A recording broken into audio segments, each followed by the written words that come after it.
Thank you, Ridhima. Thank you, Puri, Sanjay. And ladies and gentlemen, I'm inspired by Mohit. I don't know how many of you understand Kannada. ಕಾರಿರೊಳ್ ಆಗಸದಿ ನಕ್ಷತ್ರ ನೂರಿದ್ದೇನು ಮಾನವನ ಕಣ್ಗೆ ಬೇಕೊಂದು ಮನೆ ಬೆಳಕು ದುರದ ದೈವವಂತಿರಲಿ ಮಾನುಷ ಸಖ ಬೇಡುವುದು ಬಡ ಜೀವ. Means, it doesn't matter how many stars are there in the sky. It doesn't matter, what happens in the space above. For a traveler, you need one house which has that little light so that you can be there and then understand where to go. And in the same way, it doesn't matter what is God, where he exists or he doesn't matter. At the end of the day, you need one friend, one person who can bond with you and work together. And that makes life beautiful. Everything else doesn't matter. So I think in our occupation, that's the most magnanimous part of our experiences, because as we build, I had 2 practices and we have totally together 250 people.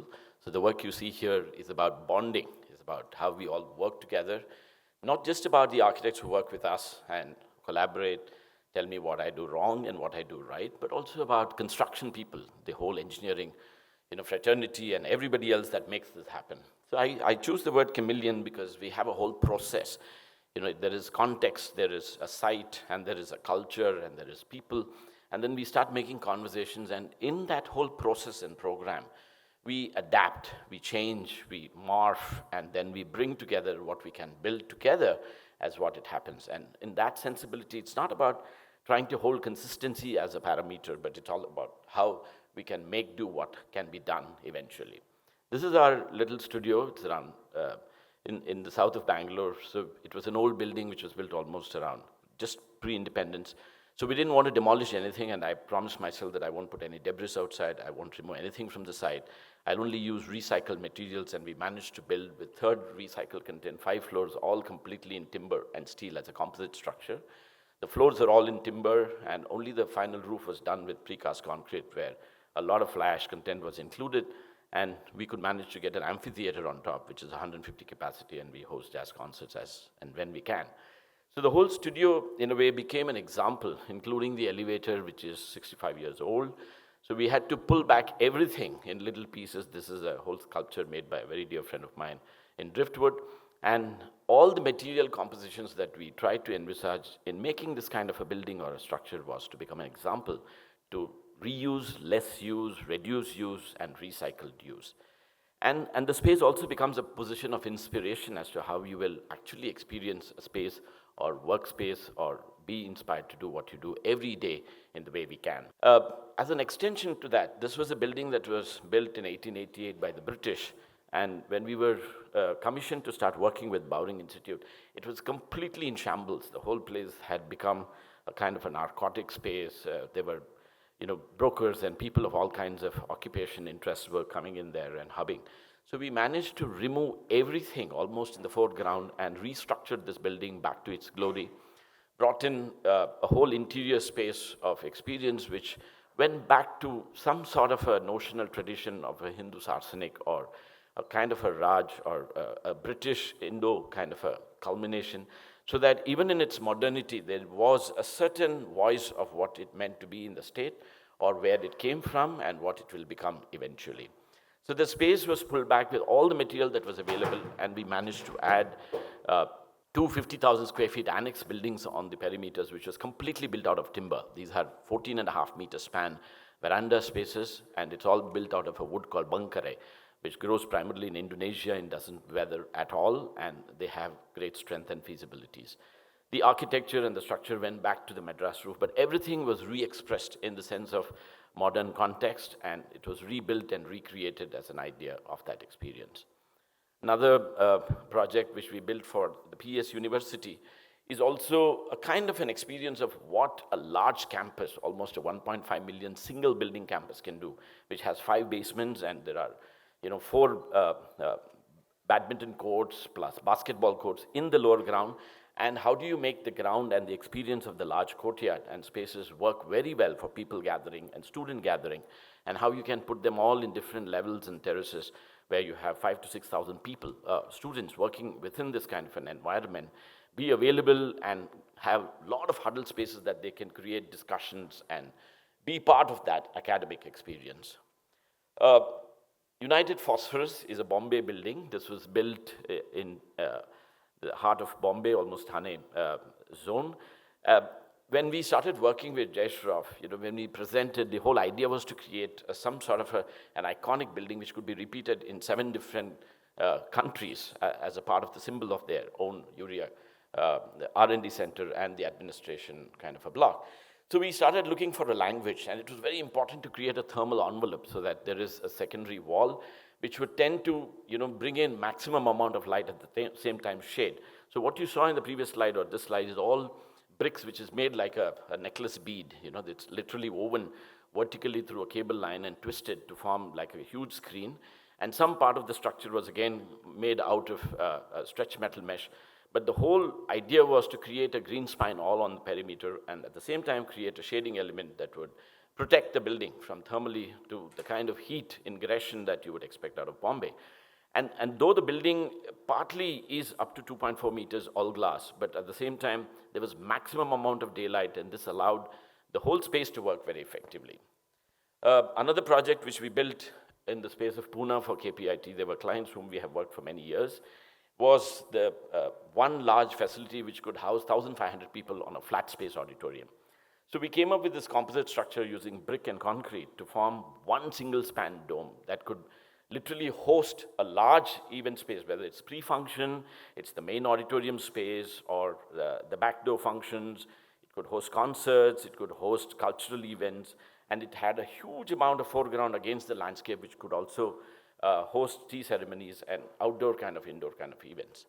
So for us, this exercise of trying to bring together, gather people in one particular pressing to present that ethos of cultural space became enigmatic for us as a practice. And recently we completed an auditorium space where we convinced the developer who wanted to actually build a marriage hall to convert it into a cultural center. His whole idea was to make a 5,000 or a 4,000 people banquet space with marriage facility. And it was interesting how we transformed over a program and over a period, making the structure iconic, and now he calls it the PCPA, which is the Prestige Cultural Center, and there are no marriages hosted anymore, and it is fascinating to see a 1,200 capacity space, and also inspired completely kind of an animal structure line where the whole skeleton is actually the bearing of the structure, which is completely made out of steel, and it's a super large space and structure, very austere, very light on the eyes, and the materials are all, again, very, very earth-based. That's the roof amphitheater. There are 3 levels of theater. There's a 1,000 capacity banquet, 1,000 capacity plus auditorium, and 2,500 capacity amphitheater on the roof. And it is fantastic today that it's able to host the kind of ideas and delegations that we can expect out of. Another project in Pune where morphology or the nature of change that happened with the client. He invited me to Schenectady, and literally, John, I sat with him for a week in his house, and we actually started doodling, and he would ask, me to show what I would draw and participate in verbatim, and I would draw. And it was a great experience to work with a very senior gentleman from Cummins Technology Center, and we built this structure, which is the longest secondary wall horizontal system in the world. It has a Guinness Book of World Record, and it primarily hosts one layer of primary glass and concrete precast wall panels. The whole thing is 1.2 million square feet, built completely prefabricated using concrete. The secondary wall skin is terracotta and glass, which allows light, and there is a whole green spine which creates a thermal envelope. And the geometry, though, is multifaceted and polyhedrous. In a way, the main primary structure becomes functionally very, very accurate and relevant, and there are 60 cells. These are intense laboratories where Cummins engines are put to thermal tests where they go through the worst temperature conditions for almost a million cycles, and then they are mounted on aircrafts. And this testing laboratory happens in India, which is fantastic. And the kind of engineering and the services that goes behind doing something like that is humongous. And I'm very happy that we could manage to accomplish this with a huge team of super able people who work with me, and that was how the insides look. And it's all green, and that's the lobby space. Love to my affection to Nandakishore, who's here, I think, in the space. And I built with him this facility in Pune. I mean, impeccably perfect interiors and architecture and specifications of finishes that we could manage to do.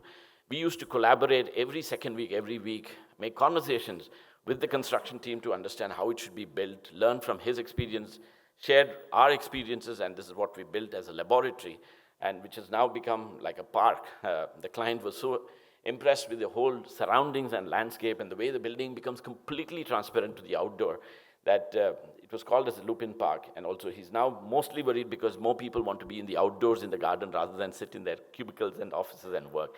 And that's the success story of how you can bridge an all-glass building completely to landscape and connect the outdoor to the inside and be experiential and complete. A large project, 5 million square feet in Bangalore, Wipro. Again, this is their corporate office and their software facility where they wanted to consolidate all their offices into one edifice and try to see how they could make an ambience and a space which could encourage people post-COVID to come and work.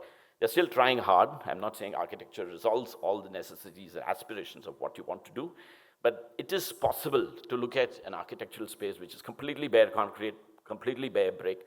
The whole skin is completely made out of terracotta, completely prefabricated.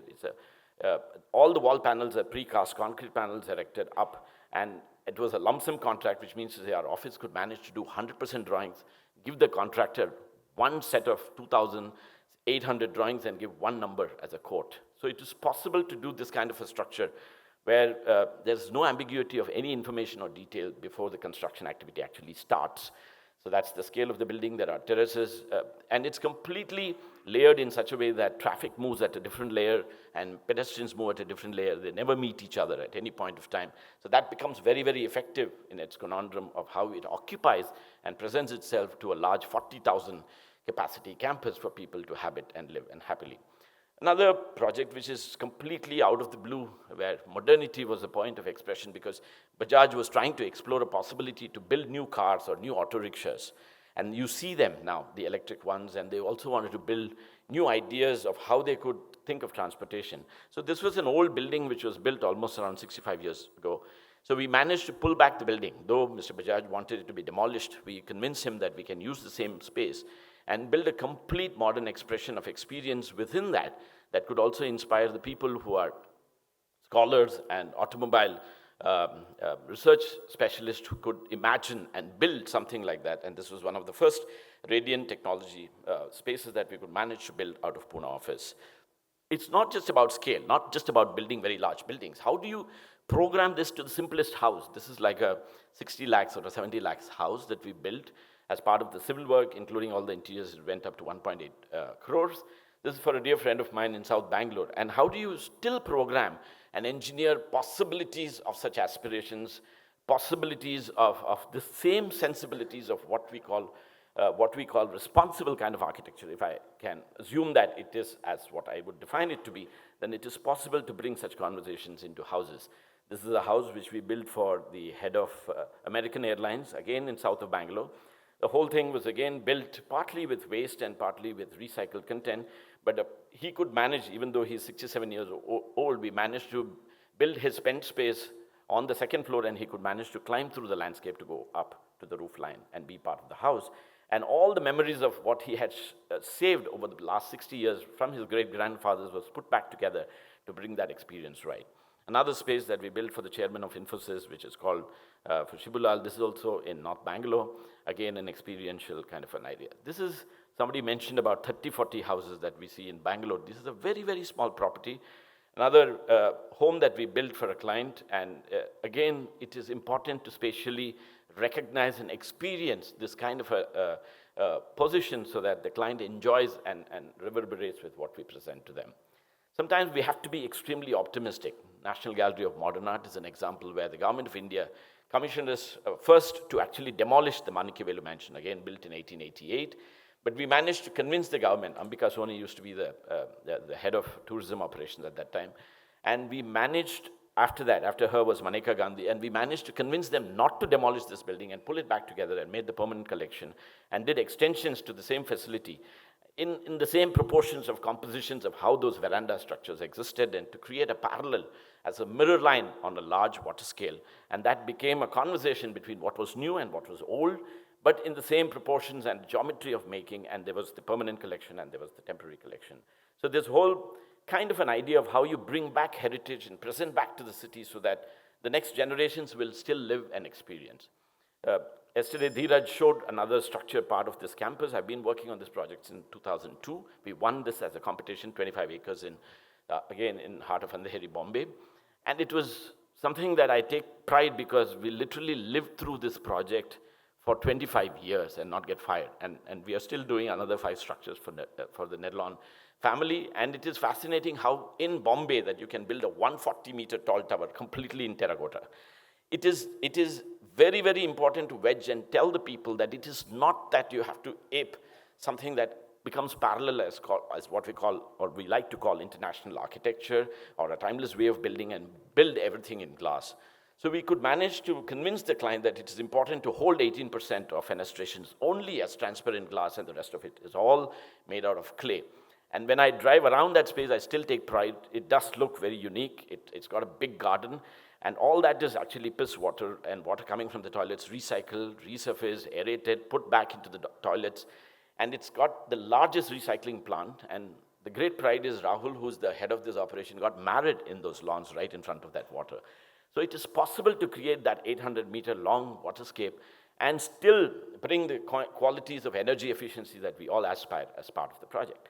Jumping to a notion of what we want to build, the geometry can be gigantic, can be very, very non-anthropomorphic, but the sense of optimism is very, very important. As Pablo said to his girlfriend, I want to do to you what the wind does to the cherry trees. He wanted to shake her up and do something that she would completely experience the joy of orgasm. So aren't we all doing that? We are all architects. We want to express and give that one position to our space and project and making, to do something which is out of the ordinary. But to be responsible is important. To understand metamorphosis as a program and process to work with the client is very, very important. Thank you.